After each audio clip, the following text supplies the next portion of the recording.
السلام علیکم ورحمۃ اللہ وبرکاتہ۔ الحمد للہ علی احسانہ والشکر لہ علی توفیقہ وامتنانہ والصلاة والسلام علی رسولہ اما بعد۔ سامعین کرام، آج ہم آپ حضرات کے سامنے سورہ عصر کی تفسیر بیان کریں گے انشاءاللہ۔ سورہ عصر یہ مکی سورت ہے اور اس کے اندر کل 3 آیتیں ہیں۔ اللہ رب العالمین نے ارشاد فرمایا والعصر، قسم ہے زمانے کی، ان الانسان لفی خسر، بے شک انسان خسارے میں ہے، الا الذین آمنوا وعملوا الصالحات، سوائے ان لوگوں کے جو ایمان لائے اور نیک عمل کیے، وتواصوا بالحق، اور ایک دوسرے کو حق کی تلقین کی، وتواصوا بالصبر، اور ایک دوسرے کو صبر کی تلقین کی۔ برادران اسلام، سورہ عصر یہ ایک چھوٹی سی سورت ہے، لیکن اپنے اندر بہت سارے معانی اور مفہوم کو پنہا ہے۔ امام شافعی رحمۃ اللہ علیہ فرماتے ہیں کہ لوگ اگر اس سورت پر غور کریں تو یہی ایک سورت ان کی ہدایت اور رہنمائی کے لیے کافی ثابت ہو سکتی ہے۔ اور اس سورت کے اندر جو اعجاز قرآن کا بیان کیا گیا ہے کہ آپ تصور کریں، ایک مرتبہ عمرو بن عاص رضی اللہ تعالیٰ عنہ جبکہ وہ مسلمان نہیں ہوئے تھے، اس وقت کا معاملہ یا اس دور کا معاملہ ہے، ائمہ تفسیر نے اپنی کتاب کے اندر ذکر کیا ہے کہ عمرو بن عاص مسلمہ کذاب کے پاس گئے۔ مسلمہ نے عمر رضی اللہ تعالیٰ عنہ سے پوچھا کہ آج کل تمہارے ساتھی پر کیا نازل ہوا ہے؟ عمر نے جواب دیا کہ آپ پر ایک مختصر مگر بہت ہی بلیغ صورت نازل ہوئی ہے۔ اس نے پوچھا وہ کیا ہے؟ تو عمر رضی اللہ تعالیٰ عنہ نے سورہ عصر پڑھ کر کے سنا دی، حالانکہ مسلمان نہیں ہوئے تھے۔ تو مسلمان نے کچھ دیر سوچا اور پھر کہنے لگا اس طرح کی صورت تو مجھ پر بھی نازل ہوئی ہے۔ عمر نے پوچھا وہ کیا ہے؟ تو مسلمہ نے کہا یا وبر انما انت اذنان وصدر وسائرک حقر النقر، اے وبر ایک چھوٹا سا جانور ہے جو بلی کے مشابہ ہوتا ہے۔ تو کہا کہ یا وبر انما انت اذنان وصدر، تیرے 2 کان اور ایک سینہ ہے، وسائرک حقر النقر، اور باقی تیرا جسم سارا کا سارا جسم حقیر، بے ہنگم اور بے ڈور ہے۔ پھر اس نے پوچھا اے عمر تمہاری کیا رائے ہے؟ تو عمر نے اسے جواب دیا اللہ کی قسم تو جانتا ہے کہ مجھے یہ معلوم ہے کہ تو جھوٹ بولتا ہے۔ ذرا سوچیں، مسلمہ نے اس طرح سے اول فول بک کر کے قرآن کا مقابلہ کرنا چاہا تھا، مگر وہ شخص جو بھی مسلمان نہیں ہوا ہے، جو بھی بتوں کا پجاری ہے، اس نے بھی یہ کہہ دیا کہ نہیں، یہ جھوٹ کلام لگتا ہے، یہ اللہ کا کلام نہیں ہے۔ دوستو، اللہ رب العالمین نے فرمایا والعصر، قسم ہے زمانے کی، اور زمانے سے مراد یہ دن و رات کا گردش کرنا اور ان کا آنا اور جانا ہے۔ رات آتی ہے تو اندھیرا چھا جاتا ہے، دن نکلتا ہے تو ہر چیز روشن ہو جاتی ہے۔ اس کے علاوہ کبھی آپ دیکھیں کہ کبھی رات لمبی تو کبھی دن چھوٹا، اور کبھی دن لمبا تو کبھی رات چھوٹی ہوتی ہے۔ یہی مرور ایام، یہی زمانہ ہے، اور یہ زمانہ اللہ رب العالمین کی کامل قدرت اور اسی طرح سے اللہ کی مکمل کاریگری پر دلالت کرتی ہے۔ اسی لیے اللہ تعالیٰ نے زمانے کی قسم کھائی ہے۔ اور دوستوں، میں آپ کو بتلاتا چلوں کہ اللہ رب العالمین کے لیے جائز ہے کہ وہ اپنے مخلوق میں سے جس کی چاہے قسم کھا سکتا ہے، لیکن ہم انسانوں کے لیے یہ جائز نہیں ہے کہ اللہ کے علاوہ کسی اور کی قسم کھائیں۔ اگر اللہ کے علاوہ ہم کسی اور کی قسم کھاتے ہیں تو ہم شرک کا ارتکاب کر رہے ہیں۔ اللہ تعالیٰ نے زمانے کی قسم کھانے کے بعد کیا فرمایا جواب قسم؟ کہا کہ ان الانسان لفی خسر، کہ انسان خسارے میں ہے، یعنی انسان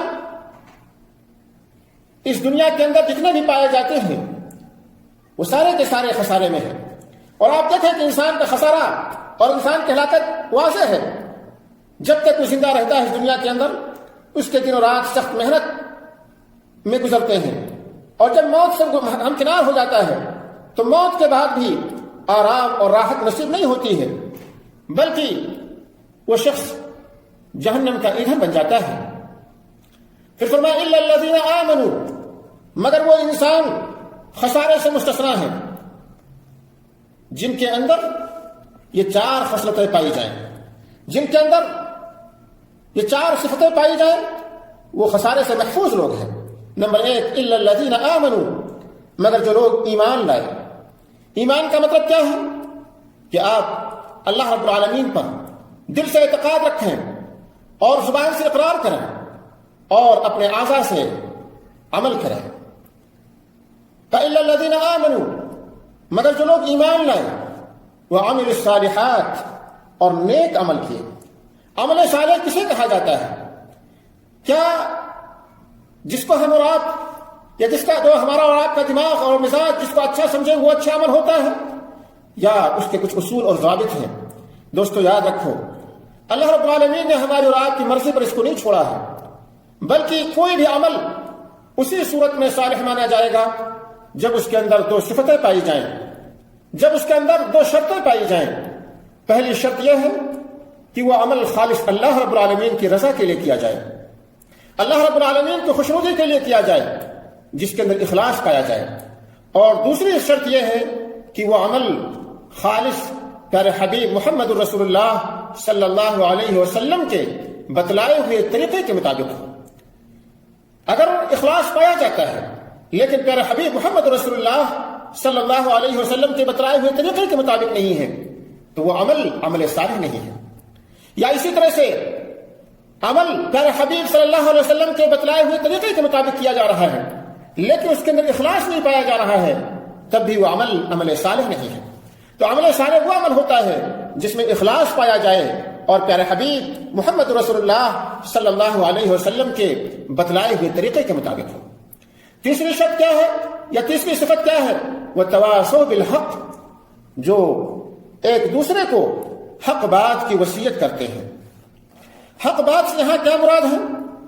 علماء اکرام نے، مفسرین نے لکھا یہ ہے کہ وہ لوگ جو اللہ کی شریعت کی پابندی کرتے ہیں اور حرام چیزوں سے، معصیت کے کاموں سے اجتناب کرنے کی ایک دوسرے کو تلقین کرتے ہیں، یہ مراد ہے وتواصوا بالحق، یعنی طاعت کو بجا لائیں اور محرمات کو ترک کریں اور ایک دوسرے کو اس کی تلقین بھی کیا کریں۔ کہ وتواصوا بالصبر، اور چوتھی صفت ان لوگوں کی جو خسارے میں نہیں ہیں جو ایک دوسرے کو صبر کی تلقین کرتے ہیں۔ صبر کسے کہتے ہیں؟ صبر اللہ رب العالمین کی اطاعت کرنے میں جو آپ کو مشقت لاحق ہو، جو پریشانی لاحق ہو، اس پر صبر کریں۔ معصیت سے اجتناب کرنے پر جو آپ کو تکلیف ہوتی ہے، جو خواہشات پر آپ اپنے آپ کو کنٹرول کرتے ہیں، اس پر صبر کریں۔ اسی طرح سے لذت و خواہشات کی جو آپ قربانی پیش کرتے ہیں، اس پر صبر کریں۔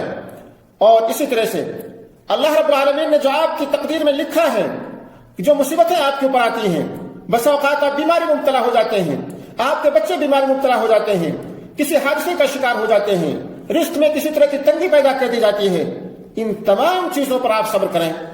اگر یہ 4 صفتیں پائی جائیں تو انسان خسارے میں نہیں ہے۔ پہلی چیز اللہ پر ایمان، دوسری چیز نیک عمل، تیسری چیز حق بات کی تلقین، اور چوتھی چیز صبر کرنے کی تلقین۔ دوستو، اس صورت سے ہمیں اور آپ کو یہ درس ملتا ہے، یہ سبق ملتا ہے کہ ایک انسان کو اپنے وقت کو ہمیشہ قیمتی سمجھنا چاہیے اور اپنے وقت کو ہمیشہ اللہ کی اطاعت میں گزارنا چاہیے، کیونکہ جو شخص اللہ کی عبادت میں، اطاعت میں اپنے اوقات کو، اپنے زمانے کو گزارتا ہے، وہی کامیاب اور کامراہ ہے۔ اس لیے ہمیں ہر دن کا، ہر لمحے کا، ہر منٹ کا حساب رکھنا چاہیے کہ ہم اس کو کہاں پر گنوا رہے ہیں، کیونکہ یہ پوری کی پوری زندگی ہماری اور آپ کی کل قیامت کے دن اللہ رب العالمین اس کے بارے میں ہم سے سوال کرے گا۔ اس لیے اسی وقت سے اس کو غنیمت سمجھیں۔ وَحَيَاتَكَ قَبْلَ مَوْتِكَ، کہا زندگی کو غنیمت سمجھو مرنے سے پہلے، اس لیے دنیا کے اندر زیادہ سے زیادہ نیکیاں کرنے کی کوشش کیا کرو۔ دوسرا جو سبق ہمیں اسے ملتا ہے کہ جو بھی بندہ اپنے اوقات کو اپنے زمانے کو اللہ کی اطاعت میں نہیں گزارتا ہے وہ خسارے میں ہے۔ کیسے پتا چلے کہ ہم اور آپ خسارے میں ہیں یا گھاٹے میں ہیں یا فائدے میں ہیں؟ اللہ رب العالمین نے وہ پیمانہ یا اسی طرح سے وہ کسوٹی ہمیں دے دی ہے کہ آپ نے آپ کو اسی پر پرکھیں۔ اگر اس کسوٹی پر آپ کھڑے اترتے ہیں تو گویا کہ آپ کامیاب لوگوں میں سے ہیں، فائدہ اٹھانے والے لوگوں میں سے ہیں، اور اگر آپ کے اندر یہ کسوٹی میں آپ کھڑے نہیں اترتے ہیں تو گویا کہ آپ نقصان اٹھانے والوں میں سے ہیں۔ 4 چیزیں اگر آپ کے اندر پائی جاتی ہیں، ایمان، عمل صالح، حق بات کی وصیت اور صبر، اگر یہ چیزیں آپ کے اندر پائی جا رہی ہیں تو سمجھ لیں کہ آپ فائدہ اٹھانے والوں میں سے ہیں۔ اور اگر یہ چاروں چیزیں ہمارے اندر نہیں پائی جاتی ہیں تو دوستو ہمیں آج سے ہی یہ عہد کرنا چاہیے کہ ہم اپنے اوقات کو، ہم اپنے زمانے کو اللہ رب العالمین کی عبادت اور اطاعت میں گزاریں گے، اور اللہ سے دعا کرتے ہیں کہ اللہ تعالی ہمیں اور آپ کو توفیق عطا فرمائے۔ آمین۔ وآخر دعوانا ان الحمد للہ رب العالمین۔